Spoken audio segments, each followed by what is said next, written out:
Hello friends, मेरा नाम है पंकज कुमार और आज मैं आपको बताने जा रहा हूँ टाइप ऑफ क्लेम सेटलमेंट्स के बारे में। जो हमारा क्लेम सेटल होता है वो एक्चुअली दो तरीके से होता है। One is the cashless settlement और another one is the reimbursement settlement. तो कैशलेस सेटलमेंट में आपको पहले समझा देता हूँ। जब भी हमारी गाड़ी का कभी भी एक्सीडेंट होता है तो हम उसे रिपेयर करवाने के लिए एक डीलर पे या किसी गैराज पे जाते हैं, तो जहाँ पे उस गाड़ी का काम होता है।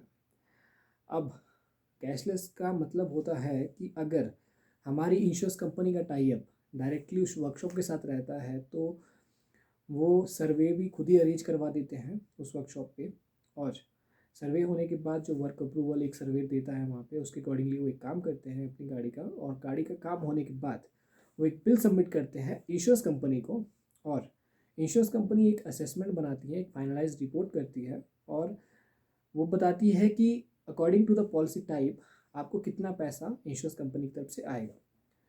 तो अगर कैशलेस टाइप गैराज रहता है तो वो डायरेक्टली पैसा जो होता है वो डीलर को चला जाता है और हमें सिर्फ वहाँ पर डिफरेंस अमाउंट पे करके अपनी गाड़ी को हम पिक कर सकते हैं। हमें सिर्फ वही अमाउंट पे करना है जो कि हमें हमारा पेबल रहता है, जो difference amount like compulsory excess हो गया, कोई डेप्रिसिएशन अमाउंट हो गया, या फिर अपना कोई भी कंज्यूमर पार्ट्स अगर कोई कवर नहीं हो तो वो अमाउंट हमें वहाँ पे करना होता है।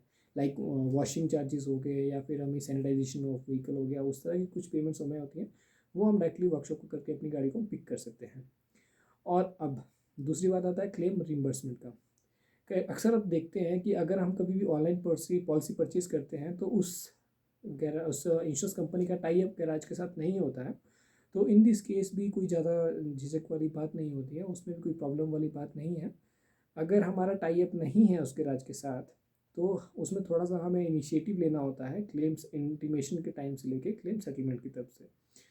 तो उस केस में आपको क्या करना है कि आपको पहले क्लेम अपना इंटीमेट करना है इंश्योरेंस कंपनी में कॉल करके, या फिर जैसे भी ऑनलाइन आप प्रोसेस भी कर सकते हैं। तो एक कॉल आएगी आपको इंश्योरेंस कंपनी की तरफ से, वो आपसे पूछेंगे कि आप कौन से गैराज में अपना काम करवाना चाहते हैं। अगर उस एरिया में उनका कोई भी टाई अप गैराज रहा तो वो डायरेक्टली बता देंगे कि आप हमारा ये टाई अप गैराज है, आप वहाँ पे ले जाइए, वहाँ पे आपको कैशलेस फैसिलिटी मिल जाएगी। अगर वो भी नहीं हो पा रहा है, अगर वहाँ पे कोई टाई अप गैराज नहीं है, मान लीजिए आपके एरिया में कोई भी टाई अप गैराज नहीं है, तो उसमें घबराने वाली कोई बात नहीं होती है। आप अपनी गाड़ी को किसी भी डीलर पे, किसी भी गैराज पे आप छोड़ सकते हैं, जो भी आपके नियर अबाउट हो, जहाँ पे भी आप काम करवाना चाहते हैं। तो उस केस में क्या होगा कि डीलर जो है, अपना जो वर्कशॉप है, उसका कॉन्टैक्ट नंबर आपने अपने इंश्योरेंस कंपनी को प्रोवाइड करना है। इंश्योरेंस कंपनी एक सर्वेयर भिजवाएगी अपना, जो कि एक्सटर्नल सर्वेयर भी हो सकता है, इन हाउस सर्वेयर भी हो सकता है। तो वो आके आपकी गाड़ी की इंस्पेक्शन करेगा और इंस्पेक्शन करने के बाद वो एक वर्क अप्रूवल रिलीज़ कर देगा, same as in cashless type garage. और काम होने के बाद जो गैराज रहेगा वो आपको आपकी गाड़ी तभी देगा जब आप वहाँ पे पूरी पेमेंट करेंगे। उस केस में आपको पूरी पेमेंट आपको वर्कशॉप में करनी है और वहाँ से जो बिल आपको मिलेगा, जो भी आपको टैक्स इनवॉइस मिलेगा, वो आपको अपनी इंश्योरेंस कंपनी में सबमिट करना है। और जो सर्वेयर आपको अपॉइंट हुआ था वही सर्वेयर एक फाइनलाइज रिपोर्ट करेगा और फिर उसके बाद आपकी NEFT लेके, जो कि सिर्फ इंश्योर्ड की ही NEFT हो सकती है, जिसके नाम पर गाड़ी है उसकी NEFT लेके वो आपको क्लेम अमाउंट रिम्बर्स कर देगा। वो डिपेंड करता है कि कितने दिनों में आता है, वो डिपेंड करता है आपकी इंश्योरेंस कंपनी की जो उनका प्रोसेस होता है। कुछ इंश्योरेंस कंपनी 2 या 3 घंटे में कर देती है, कुछ 24 आवर्स लेती हैं, कुछ 7 डेज़ लेते हैं, कोई एक वीक ले लेता है। तो इस तरह से आपका क्लेम सेटल होता है। तो बस यही एक डिफरेंस होता है कैशलेस और रिम्बर्समेंट में।